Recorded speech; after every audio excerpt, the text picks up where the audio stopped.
2주 동안 평안하셨습니까? 네. 얼굴이 조금 더 밝아지신 것도 같고 좀 더 어두워지신 것도 같고 날씨가 좋아서 햇볕에 조금 더 끌리셨는지 어쨌든 오랜만에 뵈서 너무나 반갑습니다. 지난 2주 동안 기도해 주신 여러 성도님들의 기도의 덕분에 예정되었던 모든 일정을 무사히 마치고 또 큰 배움을 얻고 무사히 잘 돌아왔습니다. 떨어져서 방송으로 예배를 이 세리토스 교회 예배를 동참해 보니까 그 맛이 또 새롭더라고요. 그리움이 또 더했던 그런 시간이었던 것 같습니다. 특별히 지난 2주 동안 우리 조원직 장로님, 또 남경환 장로님, 그리고 또 이강천 목사님 하나님의 단을 지켜주시고 말씀으로 우리 모든 성도들에게 큰 용기를 주셔서 진심으로 감사드립니다. 저는 3년 만에 이제 한국을 방문한 거였는데요. 3년 만인데도 얼마나 또 한국은 또 더 발전하고 더 새로워지고 또 성장을 위해서 준비하고 있는지 그 모습에 제가 큰 감동을 받았습니다. 일전에 우리 이왕수 장로님이 한국을 다녀오시고 한국이 너무너무 좋아졌다라고 말씀을 하셨는데 이번에는 특별히 이제 그 부가테 지회에 있는 재림연수원의 모든 연수를 마치고 한국연합회에서 준비한 한국연합회 기관 방문을 했습니다. 그러면서 발전하는 삼육대학교 또 위생병원 시조사와 연합회 각 기관들을 이렇게 방문을 하게 되었는데요. 정말 제가 입을 벌리고 감탄을 안 할 수가 없었습니다. 그리고 앞으로 계획하고 있는 여러 사업의 프로젝트들의 보고를 받으면서 또 정말 많은 감동을 받았는데요. 그러한 모습을 보면서 발전하는 우리 고국뿐만 아니라 저희도 함께 그 모습에 하나가 되어서 발전해 나가야 되겠다라는 생각을 하게 되었습니다. 기도해 주셔서 진심으로 감사드립니다. 오늘은 다 함께 열왕기상 12장을 본문으로 교만의 두 모습이라는 제목으로 하나님의 말씀을 나누겠습니다. 교만에도 얼굴이 있고 또 모습이 있는데 오늘 특별히 열왕기상 12장을 통해서는 교만의 두 얼굴, 두 모습을 함께 살펴보도록 하겠습니다. 말씀을 시작하기 전에 성령님을 초대하기 위하여 함께 머리 숙여 잠시 기도드리겠습니다. 하늘에 계신 저희들의 아버지 하나님, 아버지 하나님은 능력이 많으시고 모든 것을 다 아시고 우리의 가장 궁극적인 필요를 그 누구보다도 잘 아시는 분 아니십니까? 지난 한 주 동안 이곳을 우리는 너무나 간절히 사모하며 살아왔습니다. 그리고 이 시간 하나님께서 주시지 않으면 받을 수 없는 그 생명의 말씀을 간절히 사모하며 아버지 하나님 앞에 머리 숙였습니다. 성령님을 통하여서 하나님께서 친히 말씀하여 주시고 그 말씀이 내 삶의 생명이 되게 하시고 능력이 되게 하시고 이 교회의 미래가 되게 하여 주시옵소서. 예수님의 이름으로 간절히 기도드리옵나이다. 아멘. 열왕기상 12장 7절의 말씀을 먼저 다 함께 읽음으로 말씀의 문을 열겠습니다. 함께 한 목소리로 읽겠습니다. 시작. 대답하여 가로되 왕이 만일 오늘날 이 백성의 종이 되어 저희를 섬기고 좋은 말로 대답하여 이르시면 저희가 영영이 왕의 종이 되리이다. 열왕기상 12장 7절의 말씀입니다. 여러분 옛날에 염소 좀 키워보셨습니까? 네. 어떻게 키워보신 동물이 별로 없으신 것 같아요. 저만 시골에 산 것 같고 이 소나 닭이나 토끼나 뭐 한국에서 키우는 흔한 동물들 양이나 개나 동물들이 다 성격이 있는데 염소는 정말 독특한 성격을 가지고 있습니다. 그거 뭔지 아십니까? 이 염소는요 높은 데만 보면은 끝까지 올라갑니다. 네. 우리 안에 가두어놔도요 우리에서 조금이라도 높은 데 다 올라가 있어요. 그리고 들에서 풀을 먹으라고 이렇게 말뚝질을 해놔도요 풀밭에 앉아 있는 게 아니고 그 옆에 있는 바위 위에, 돌 위에, 제일 높은 데 항상 올라가 있습니다. 가장 높은 데 항상 올라가 있는 게 이 염소입니다. 참 독특해요. 소나 양은 그러지 않거든요. 근데 염소는 항상 제일 높은 곳에 올라갑니다. 근데 염소만 그런가? 그렇지 않습니다. 잘 생각을 해보면요. 이 세상을 살아가는 사람들 중에 낮아지기를 좋아하는 사람은 아마 단 한 사람도 없을 겁니다. 사람들도 누구나 다 조금씩 높아지기를 원합니다. 가장 높은 곳 최고점에 이를 때까지 조금씩 더 높아지기를 원하는 것. 그것이 사람의 마음입니다. 심리입니다. 아무것도 아닌 것 같고 군복 입으면 다 똑같은 군인들도요. 그 계급 없으면 큰일 납니다. 몇 달 지나고 나면 그래도 한 계급 올라가야 살아요. 그게 사람입니다. 직장에서도 아무것도 아닌 것 같고 똑같은 일을 해도 월급 차이 거의 안 나도 직급이라는 게 있어서 조금씩이라도 올라가야 그 맛에 사는 것, 그것이 사람입니다. 높아져야 되고 높아지기를 원하는 것이 사람입니다. 그러기 위해서 세상은 말하기를 높은 데로 가려면, 높아지려면 장악해야 되고 통제해야 되고 관리해야 되고 매니지해야 되고요. 또 그런 자리를 얻기 위해서 때로는 무자비해야 되고 끊임없이 영향력을 미쳐야 한다라고 말을 합니다. 이것이 소위 높아지는 방법, 리더가 되는 세상이 말하는 방법입니다. 그런데 성경은 아이러니하게도 우리가 높아지기 위해서는 먼저 뭐라고요? 종이 되어야 한다라고 말을 하고 있습니다. 참 이게 굉장한 이 패러다임의 시프트입니다. 여기서 말하는 종이라고 하는 것은 원어로 둘로스입니다. 둘로스. 그 뭡니까 그게? 노예라고요. 노예. 왕이 되려면, 지도자가 되려면, 리더가 되려면 먼저 노예가 되어야 한다라고 말을 하고 있는 겁니다. 왕 보고 지금 노예가 되라는 말인데 이것은 시대를 넘어 엄청난 발상의 전환이라고 말하지 않을 수 없습니다. 최근까지 우리가 살아오면서 리더란, 지도자란 우리를 통치하고 우리에게 엄청난 영향력을 미치고 우리를 매니지해주고 우리를 장악할 수 있는 그런 능력을 가진 사람이 리더이고 그것이 바로 리더십이라고 우리는 믿고 기대해 왔습니다. 그런데 1970년대에 로버트 그린리프라고 하는 사람이 servant leadership이라고 하는 단어를 사용해 책을 썼습니다. 그리고 그때부터 두각을 드러낸 말이 바로 servant leadership, 섬기는 지도력이라고 하는 말입니다. 그런데 이 사람이 로버트 그린리프가 자기가 만들어낸 게 아닙니다. 여태까지 우리가 기대하고 당연하게 생각해온 그 리더, 지도자의 자리에 있는 사람들로부터 우리가 기대하는 모든 것들이 완전히 다 뒤집어진 servant leadership, 섬기는 자, 종의 자세가 되어서 발휘하는 지도자의 역량, 능력, servant leadership, 이 컨셉이 로버트 그린리프가 어디에서 가져온 거냐면은 바로 오늘 우리가 읽은 이 성경절이 포함되어 있는 성경에서 가져온 리더의 모양, 리더의 아이디얼한 모습, 그것이 바로 servant leadership입니다. 세상이 말하는 리더십의 반대이고 역순입니다. 그런데 성경은 뭐라고 얘기를 하고 있는가? 먼저 종이 되는 일이 없이는 왕이 결코 될 수 없다. 성경이 그렇게 말을 하고 있습니다. 그리고 십자가를 지지 않고서는 왕관을 쓸 수가 없다. 성경이 그렇게 말을 하고 있습니다. No cross, no crown. 그 성경이 말하는 리더십입니다. 죽음으로 넘겨지지 않고서는 부활의 권능을 경험할 수 없다.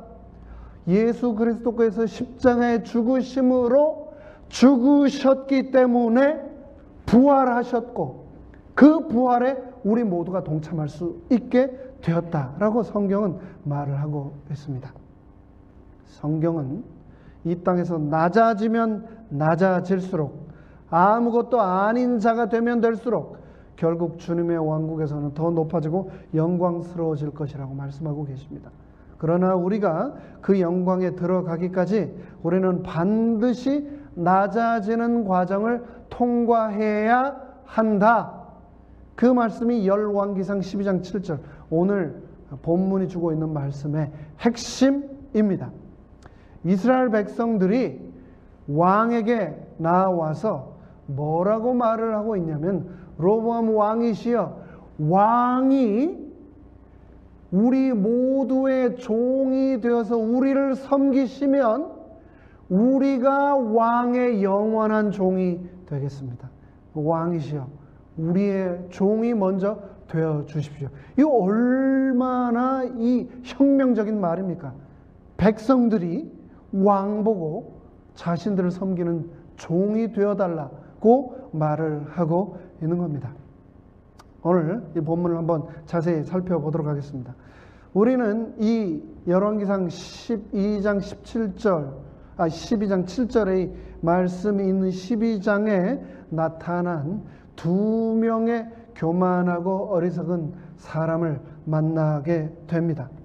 근데 제가 금방 말씀드렸죠. 교만하고 어리석은 두 사람을 우리가 12장에서 볼 것이다 라고 이제 말씀을 드렸는데, 교만은 결코 혼자 돌아다니지 않습니다.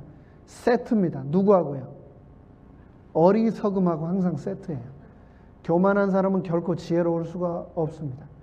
그래서 이 열왕기상 12장에 교만하며 어리석은 두 사람, 좀 더 정확하게 하자면 두 왕을 우리가 이제 보게 된다는 겁니다. 근데 이름도 비슷해요.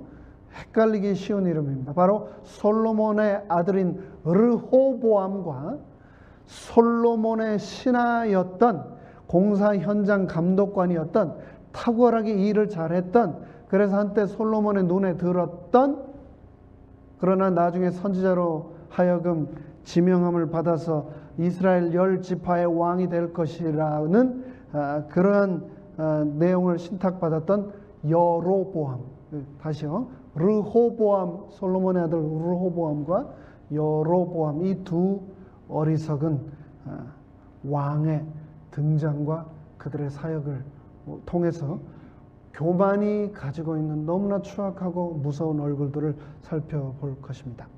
르호보암은 솔로몬의 아들이었습니다. 르호보암이 굉장한 사람이었을 겁니다. 우리가 오늘 본문을 통해서만 보면 교만하고 그리고 어리석었다는 것을 우리가 알게 되지만, 우리가 아는 대로 솔로몬이 와이프가 몇 명이었습니까? 1000명이었습니다. 그럼 거기서 나온 자식들이 몇 명이었을까요?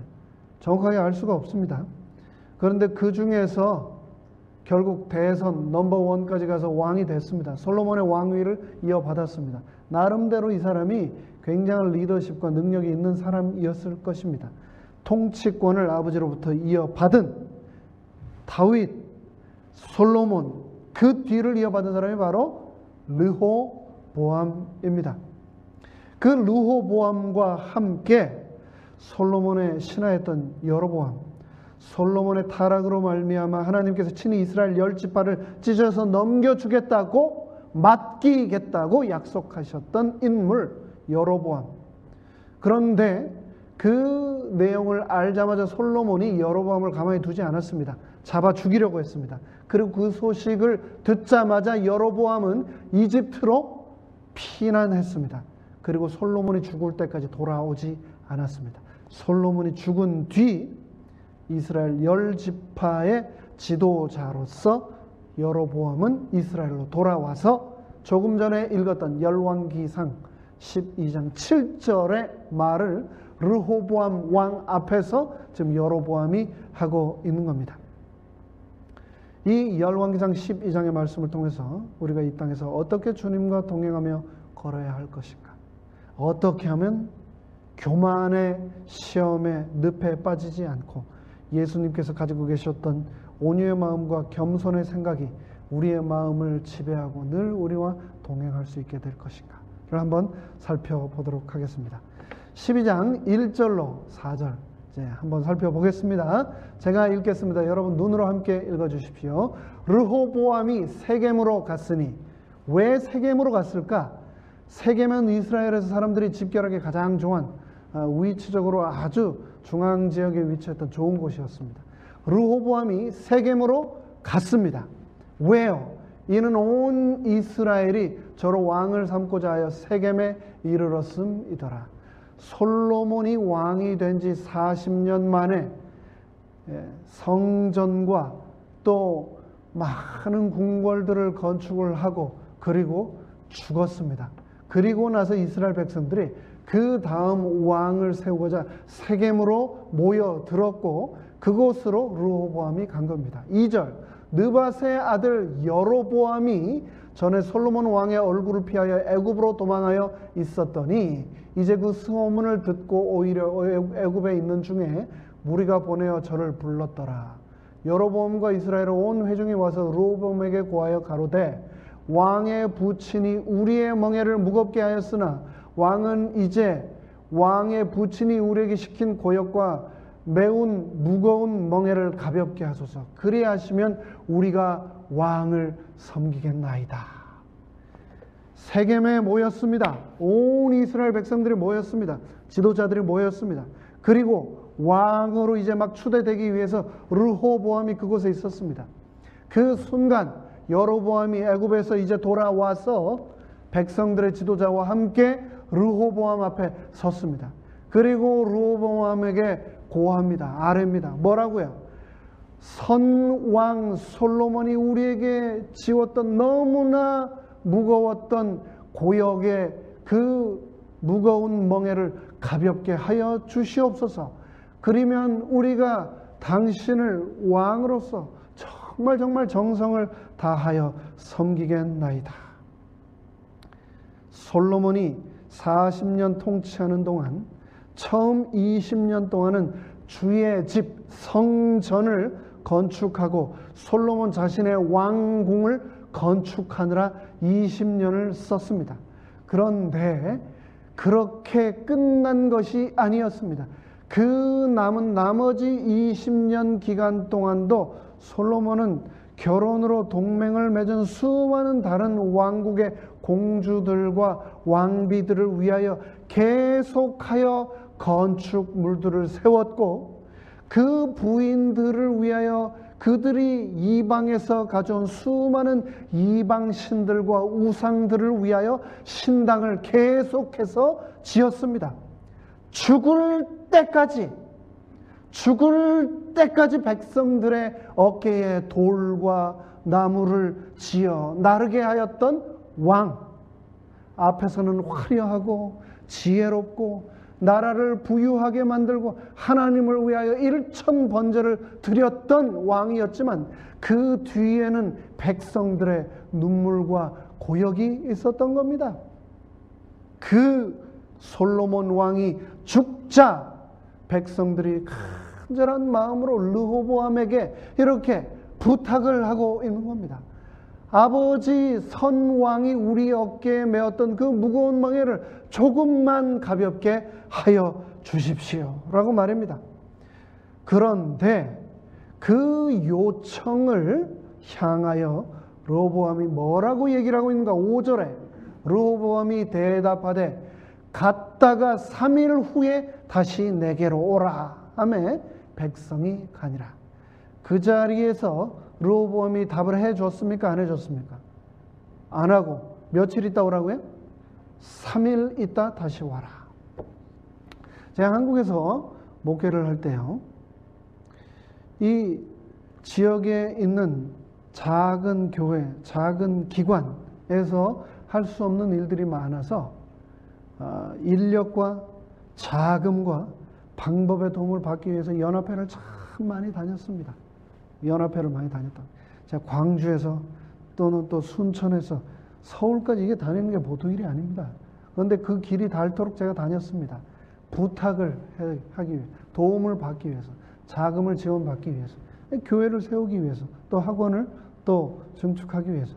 그런데요, 그렇게 수많은 계획과 사업의 이 프로젝트 페이퍼들을 가지고 연합회에 들어가면은 거의 열의 9은 그것을 딱 검토하고 그 지도자들께서 뭐라고 얘기를 하시면 연구해 볼 테니까 우선 내려가라고 합니다. 연구해 보겠다. 그런데요, 그게 제가 하루 이틀, 1년, 2년 아니고 10년 제가 경험을 하면서 연구한다는 말이 무슨 말인지를 제가 나중에 알았습니다. 연구한다는 말은 무슨 말이냐면 노라고 하는 말을 좀 세련되게 돌려서 하는 겁니다. 그거를 처음에는 연구를 하시니까 답을 주겠구나 하고 순전하게 기다렸는데 나중에는 연구한다, 안 해주겠다는 말이구나 라는 것을 제가 이제 알게 됐습니다. 르호보암은 사흘 동안 연구를 좀 할 테니까 잠깐 돌아가 있다가 3일 있다가 와라고 백성들에게 말했습니다. 그런데 아버지 솔로몬 왕이 우리에게 했던 그 모든 사역을 조금만 가볍게 해주십시오라고 하는 이 부탁, 생각을 해보면 그 부탁은 3일씩이나 고민하고 말 게 아닙니다. 그 부탁이, 그 요청이 왕권의 도전이 되는 거였습니까? 아니면 그 국권을 흔들 만한 그런 문제였습니까? 아니었습니다. 조금만 우리의 어깨를 가볍게 해주십시오 라고 하는 그 부탁을 고민할 것도 없이 그 자리에서 대답을 해주었다면 얼마나 좋았을까요? 이미 선왕 솔로몬 시대에 그 이스라엘 왕국에 필요한 모든 대부분의 건축물들은 다 충분히 지어 놓았는데 더 딱히 새롭게 건축할 건물이 있었던 것도 아니었는데 그동안 너무나 힘겹게 고생한 그 백성들을 바라보면서 르호보암이 그 자리에서 당연히 그리하겠다라고 대답했으면 얼마나 좋았을까요? 그러나 르호보암은 신중해서인지 아니면 무엇인가 고민이 되어서인지 연구해 보겠다라고 하며 백성들을 돌려보냈습니다. 6절로 8절입니다. 르호보암 왕이 그 붓진 솔로몬의 생전에 그 앞에 모셨던 노인들과 의논하여 가로되, 르호보암이 노인들과 의논을 합니다. 이제 솔로몬 생전에 아버지와 함께 국사를 다스렸던 대신들과 의논을 하는 겁니다. 가로되 너희는 어떻게 교도하며 이 백성에게 대답하게 하겠느냐? 그들에게 이제 먼저 묻는 거죠. 백성들이 노역을 가볍게 해달라고 요청을 했는데 어떻게 답을 하면 좋겠습니까? 7절 대답하여 가로되 왕이 만일 오늘날 이 백성의 종이 되어, 뭐라고요? 이 백성의 무엇이 되어? 종이 되어 저희를 섬기고, 종의 태도죠. 좋은 말로 대답하여 이르시면 저희가, 이스라엘 백성들이 영원히 왕의 종이 되리이다.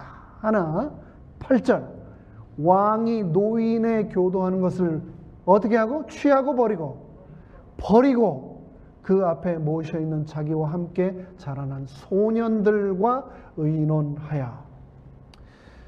참 세상 사람들은 정말 다 제각각입니다. 다 달라요. 어디를 가면 하나로 의견이 탁 뭉쳐지는 경우가 정말 없습니다. 우연찮게 요번에 제가 잠시 한국에 나간 사이에 30몇 년 만에 제 중학교 고향 친구들을 만나게 됐습니다. 같이 밥을 먹게 됐습니다.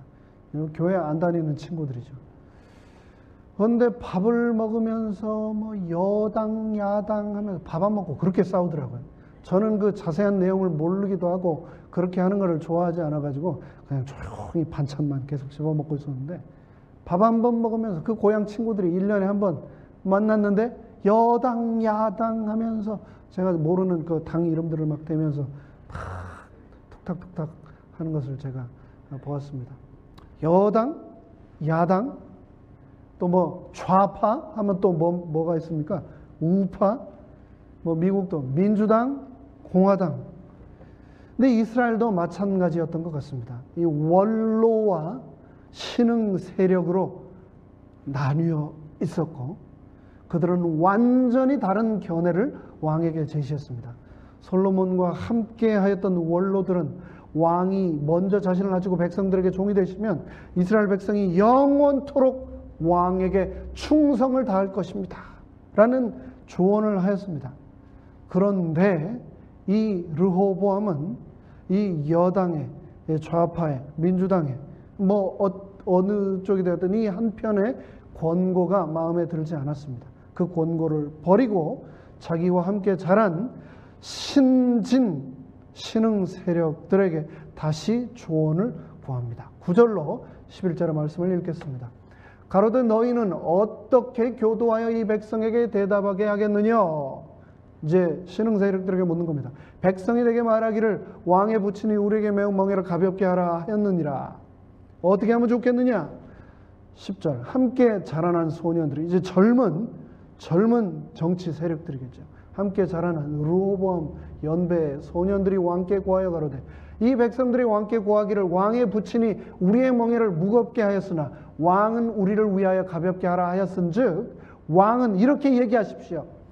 나의 새끼 손가락이 내 부친의 허리보다 굵으니, 무슨 말입니까? 이 굉장한 과장법을 사용을 한 거죠. 내가 우리 아버지 솔로몬보다도 훨씬 더 탁월한 능력과 역량을 가진 존재이니, 11절 내 부친이 너희로 무거운 멍에를 매게 하였으나 이제 나는 너희의 멍에를 더욱 무겁게 할지라. 내 부친은 채찍으로 너희를 징치하였으나 나는 전갈로 너희를 징치하리라. 이렇게 말씀하십시오 라고 말을 하고 있는 겁니다. 뭐라고요? 왕 시작할 때 처음에 강력하게 초장에 완전히 기선을 제압하십시오.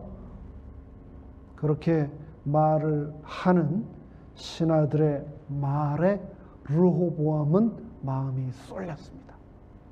더욱 강대한 왕국을 통치해야 할 것이라고 그의 교만과 허영심을 부추겼던 겁니다. 르호보암은 자존심을 세워주는, 자존심을 죽이고 종이 되라고 하는 그 말에 귀를 기울이지 못하고 자기 자존심을 세워주는 내 새끼손가락이 내 선왕의 허리보다 굵다라고 하는 말도 안 되는 교만을 부추기는 그 말에 솔깃하여 왕이라면, 남자라면 당연히 그렇게 해야 한다라고 생각하면서 백성들을 채찍이 아닌 전갈로 징치하겠다라고 하는 그 어리석은 교만의 말을 선택하고 맙니다. 항상 우리는 내 선택의 순간에 여러 가지 의견을 듣게 되고 그 의견을 들은 후에 선택을 내가 내려야 되는데, 요즘은 무조건 뭐든지 이걸 꺼냅니다.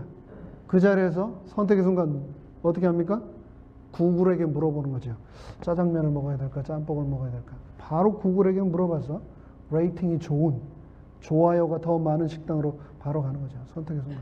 그런데 우리 인생의 선택의 순간에서 예수님만이 우리의 참된 조언자라는 사실을 우리는 기억해야 하겠습니다. 그분의 음성을 듣기 위해서 선택의 순간마다 기도해야 하겠습니다. 왕의 친구들이었던 청년들은 르호보암 왕이 망하기를 말해서 바래가지고 그런 조언을 했을까요? 아닙니다. 그렇게 왕이 실제로 해서 왕이 강해지고 그래서 나라가 부강해지고 그런 조언을 한 자기네들도 한 자리씩 차지하기를 원했겠죠. 진심으로 왕이 잘 되기를 빌면서 그들도 나름 그런 조언을 한 겁니다. 그런데 자기들이 보기에는 분명히 옳은 조언이었지만 그것은 정말 어리석은 조언이었습니다.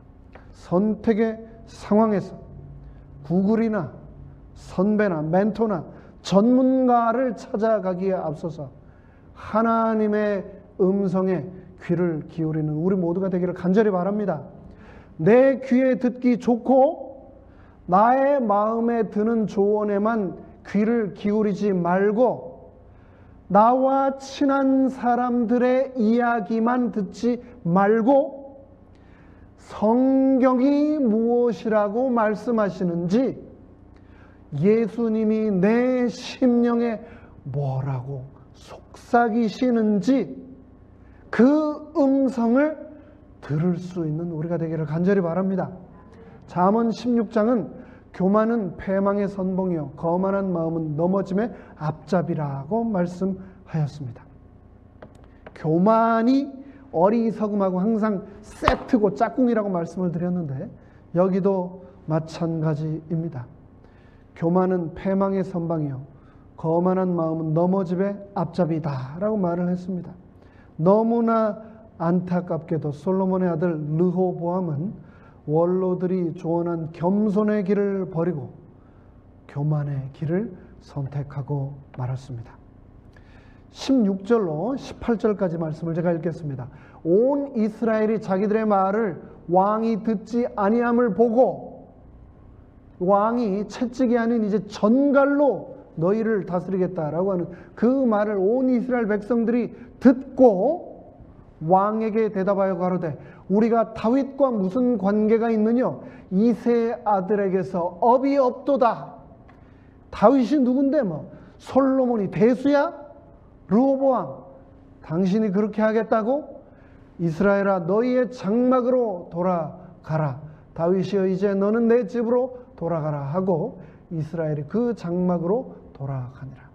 그 왕의 한마디에 이스라엘이 산산이 찢어지게 나누어지게 되고 말았습니다. 17절 그러나 유다 성읍들에 사는 이스라엘 자손에게는 르호보암이 그 왕이 되었더라. 유다 지역의 성읍에 사는 유다 족속, 그리고 또 베냐민 족속이죠. 이 유다 족속들은 다윗이 자기 신들의 지파였기 때문에 르호보암을 그대로 왕으로 받아들였지, 나머지 10지파는 완전히 르호보암을 그 한마디, 그 부탁을 들어주지 않음에 상처를 받고 서운함에 떠나버리게 되었습니다. 그리고 나서 18절 르호보암 왕이 역군의 감독 아도니람을 보내었더니 이제 자기 수하를 보내가지고 감독도 하고 세금도 걷고 이제 통제를 하기 위해서 그 아도니람을 보내었는데 온 이스라엘이 저를 돌로 쳐 죽인지라. 이제 점점 사태가 심각해지고 있습니다. 그러자 르호보암 왕이 급히 수레에 올라 예루살렘으로 도망하였더라. 왕이 보낸 사람을 돌로 쳐 죽였고 그 다음은 누구였겠습니까? 르호보암 차례였습니다. 그래서 급히 수레를 타고 예루살렘으로 르호보암은 도망하게 되었습니다. 20절 온 이스라엘이 여로보암에 돌아왔다 함을 듣고 보내어 저를 공회로 청하였다가 온 이스라엘의 왕을 삼았으니 그 일이 있고 나서 여로보암이 이집트에서 애굽에서 돌아왔다 함을 듣고 그 자리에서 여로보암을 자신들의 왕으로 추대합니다. 온 이스라엘의 왕을 삼았으니 유다 지파 외에는 다윗의 집을 존 자가 없으니라. 너무나 안타까운 순간입니다. 다윗이 40년간 목숨을 걸고 지켜온 나라, 그리고 솔로몬이 아버지 다윗의 뜻을 이어서 계속해서 부강하게 지켜온 그 나라가 한순간 마음속에 교만함으로 뱉어진 말 한마디에 산산이 찢기는 순간이 열왕기상 12장 20절에 기록되어 있습니다. 말이 내 입 안에 있을 때는 그 말을 통제하는 것은 바로 나지만 그 말이 내 입을 떠나는 순간 그 말이 나를 통제한다는 것을 우리는 기억해야 하겠습니다. 잠시 그 순간 하나님께 지혜를 구하였더라면 그 교만이라고 하는 시험으로부터 자유로웠을 르호보암이 그 시험에 빠지고 내뱉은 말 한마디에 나라가 나뉘고 말았습니다. 다윗의 집을 통해 왕국을 이루시던 그 하나님을 깊게 생각하고 하나님께서 주신 그 뜻을 신실하게 준비하였더라면 얼마나 좋았을까요? 그러나 그렇게 되지 못했습니다. 26절부터 7절입니다. 그 마음에 스스로 이르기를 나라가 이제 다윗의 집으로 돌아가리로다. 만일 이 백성이 예루살렘에 있는 여호와의 전에 제사를 드리고자 하여 올라가면 이 백성의 마음이 유다 왕 된 그 주 르호보암에게로 돌아가서 나를 죽이고 유다 왕 르호보암에게로 돌아가리로다 하고, 르호보암의 어리석은 교만의 말 한마디로 나라가 두동강이 됐습니다. 그런데 그리고 나서 여로보암이 이 10지파를 잘 추스리고 잘 다독였으면 얼마나 좋았을까요?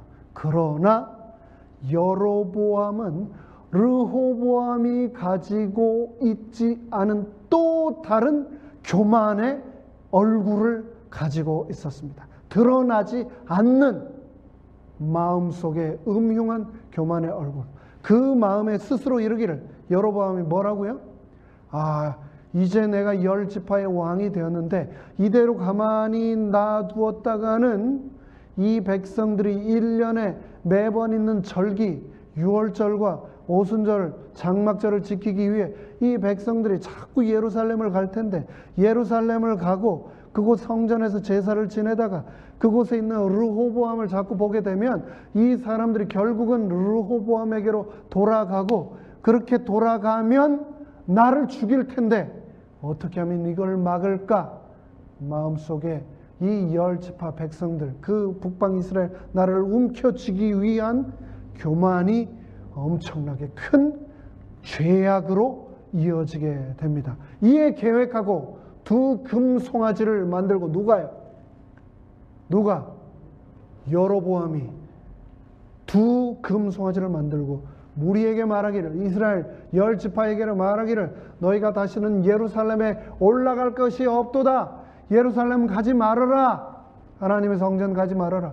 이제 애굽 땅에서 너희를 인도하여 올린 너희의 신, 이 금송아지를, 하나는 베델에, 그리고 하나는 그 이스라엘 영토의 북쪽 끝인 단에 둔지라.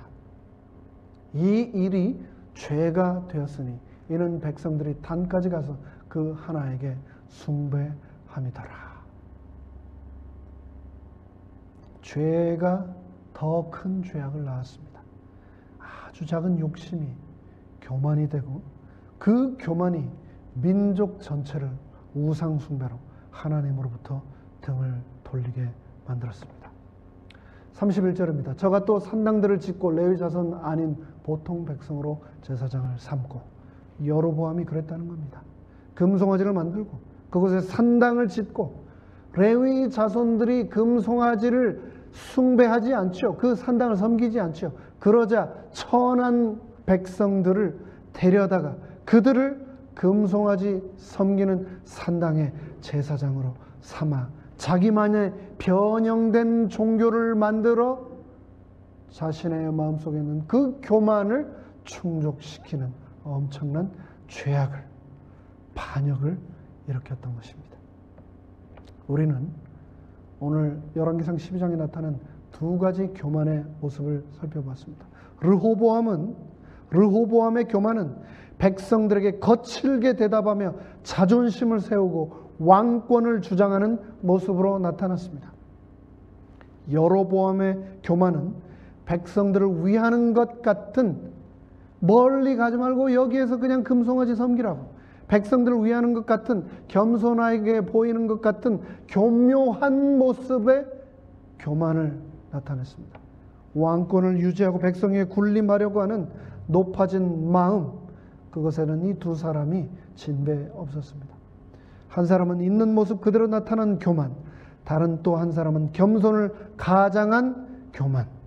이 두 사람 모두 왕권을 향한 야망을 가지고 있었고, 하나님의 백성을 바르게 인도하고 섬기려고 하는 것이 아니라 그저 군림하려고 하는 교만함 가운데 있었던 겁니다. 그런데 이 모습을 통해서 왕이라는 사람들이 어쩜 그럴 수 있느냐라고 혀를 찰 것이 아니라는 것입니다. 그 모습이 바로 내 안에 있다는 것을 저는 발견했습니다. 그 교만의 모습이 우리의 모습과 우리의 삶 속에 있다는 것을 열왕기상 12장을 통해서 우리가 오늘 발견해야 하지 않을까요? 우리는 성경을 읽으면서 르호보암과 여로보암을 손가락질하지만 참 교만하고 어리석다라고 하지만 사실 그 모습이 내 모습이라는 겁니다. 교만은 비판하게 합니다. 교만은 분파를 만듭니다. 교만은 예수의 필요를 느끼지 못하게 합니다. 제가 보니까 그러더라.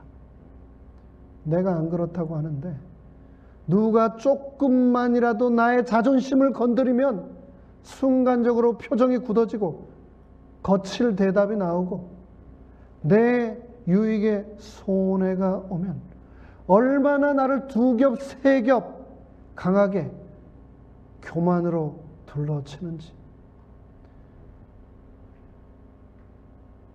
죽을 수밖에 없는 죄인의 모습. 그 모습이 열왕기상 12장에서 르호보암과 여로보암의 모습을 통해서 제 모습이 거울처럼 반사되어 나왔습니다. 너무나 마음이 아팠습니다. 그리고 하나님 외에는 내 눈을 열어서 내가 얼마나 형편없고 보잘것없으며 죽을 수밖에 없는 죄인인가를 깨닫게 하실 분이 안 계시다라는 것을 다시금 깨닫게 되었습니다. 교만의 반대는 무엇입니까? 교만의 반대는 겸손입니다. 근데 겸손은 성령의 열매, 신약 성경에 나오는 9가지 성령의 열매 중에 하나는 아니지만 이 9가지를 통틀어야만 나올 수 있는 열매가 바로 겸손입니다. 겸손. 우리가 주님과 연합하고 동행할 때만 맺을 수 있는 열매, 그것이 바로 겸손 아닙니까? 말씀을 정리하면서 빌립보서 2장 3절 그리고 5절로 11절의 말씀을 제가 읽겠습니다. 아무 일에든지 다툼이나 허영으로 하지 말고 오직 겸손한 마음으로 각각 나보다 남을 더 낮게 여기고, 나보다 남을 더 낮게 여기고. 우리가 혹시 대화를 할 때 상대가 하는 말을 끝까지 듣지 않고 그 말을 자르고 그 입을 막으면서 다 안다고 내 말 들어보라고 하면서 남보다 나를 더 낮게 여기지는 않았는지요. 제가 보니까 그런 죄를 너무 많이 지었어요. 제가 생각을 해보니까. 그런데 성경에서는 겸손한 마음으로 나보다 남이 더 낫다라는 것을 기억해라. 그러지 않으면 교만이라고 하는 시험에 빠질 수밖에 없다. 교만이라고 하는 시험이 왜 무섭습니까? 교만하면 분명히 사단에게 이용당하기 때문에 무서운 것 아닙니까? 그러지 않기 위해서 나보다 장로님이, 나보다 내 앞에 계신 집사님이 더 낫다라는 것을 잊지 말라고 성경이 저에게 말씀하셨습니다. 그러면서 너희 안에 이 마음을 품으라. 그것이 바로 곧 그리스도 예수의 마음이라고 말씀을 하셨습니다. 그는 근본 하나님의 본체시나 하나님과 동등됨을 취할 것으로 여기지 아니하시고 오히려 자기를 비어 종의 형체를 가져 사람들과 같이 되었고, 종의 형태를 가졌다고 하나님이 온 우주의 주인이신 독생자께서 종의 형체를, 르호보암이 거절했던 종의 형체를 그리스도 예수께서 가지시고 사람과 같이 되고 낮추시고 죽기까지 복종하시고 십자가에 매달리셨다라고 말씀하셨습니다. 10절 하늘에 있는 자들과 땅에 있는 자들과 땅 아래에 있는 자들로 모든 무릎을 예수의 이름에 꿇게 하시고 예수의 이름에 무릎 꿇지 않는 죄, 그 교만의 죄, 그 죄가 나를 죽이고 이 교회를 죽이고 우리 모두를 죽이기 때문에 예수의 이름에 무릎을 꿇게 하신 것을 우리는 기억해야 되겠습니다. 11절.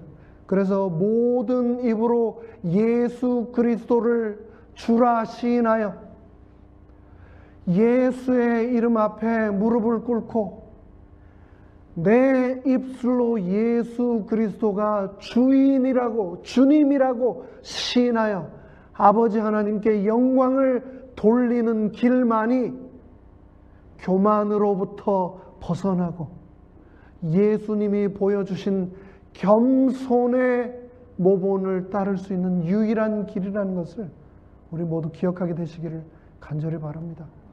그리고 특별히 여러분 앞에 서 있는 죽을 수밖에 없는 이 죄인인 제가 그런 사람이 되도록 꼭 기도해 주시면 감사하겠습니다.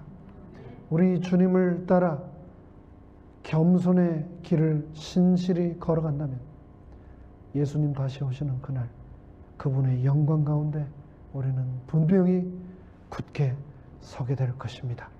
주님께서 속히 오셔서 우리를 높여주실 그날까지 하나님의 강하신 능하신 손 아래 겸손히 머물게 되시기를 간절히 바라며 섬김의 삶을 실천하는 르호보암과 여로보암과 같은 그런 교만의 시험에 빠지지 않고 겸손함으로 섬김의 삶을 실천하는 우리 모두가 되기를 간절히 바라며 말씀을 마치겠습니다.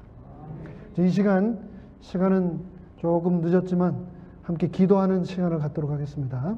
첫 번째, 교만하면 사단에게 이용당한다. 겸손하면 주께서 귀히 들어 사용하신다.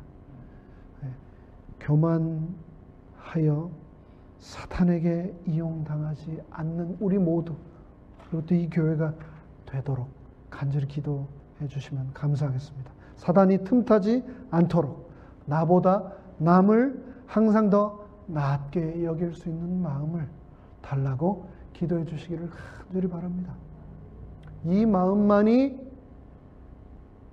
모든 문제를 해결할 수 있는 예수님의 해답 아닙니까? 두 번째, 여러분 다 들으신 대로 우리 김정순 집사님 장례가 이제 다음 주 화요일 오후 3시로 이제 예정되어 있고 강대봉 장로님과 이제 유족들께서 장례 준비를 하고 있습니다. 장례 일정, 순서, 유족들을 위해서 기도해 주시면 감사하겠습니다.